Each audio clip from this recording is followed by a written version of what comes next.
Hola, soy Pedro Saldías, director de contenido y tendencias de Agencia Radio. Trabajo en el mundo digital generando contenido en proyectos que combinan moda, diseño y arte.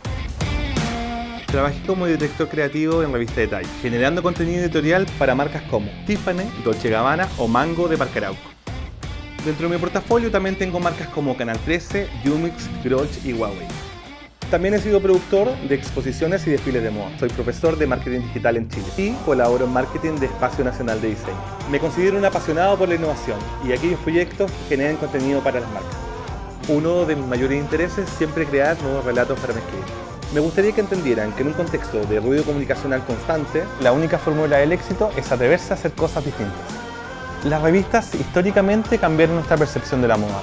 Y la nueva era digital cambió sus formatos y con ello las nuevas formas de generar contenido. En este curso de doméstica les enseñaré cómo crear una estrategia para el desarrollo de una revista de moda y tendencias. Partiremos con una visión general sobre el panorama actual de los contenidos digitales. Luego nos focalizaremos en un proceso de investigación y tendencia, identificación de perfiles, redes sociales y la estructura final web para tu revista. Comenzaremos este curso viendo mis influencias y mi visión de contenidos digitales. Luego, qué es la creación de contenidos y para qué sirven. Para pasar a la identificación de los perfiles y segmentos.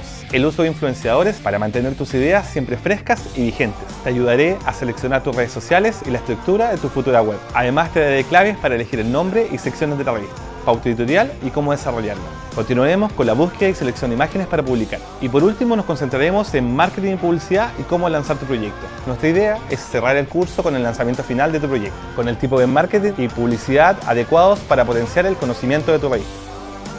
Es recomendable tener conocimientos en redacción de contenido. Solo necesitas un ordenador y Photoshop para adaptación de imágenes. Este curso está enfocado para todos los estudiantes y profesionales de marketing, publicidad o moda, que tengan la inquietud de generar comunidades en torno al diseño, al estilo de vida y belleza. Si te gusta el diseño, tienes un blog personal, eres influencer o tienes algún proyecto vinculado al mundo de las tendencias, en este curso puedes aprender a crear contenido para darle valor agregado a tu marca.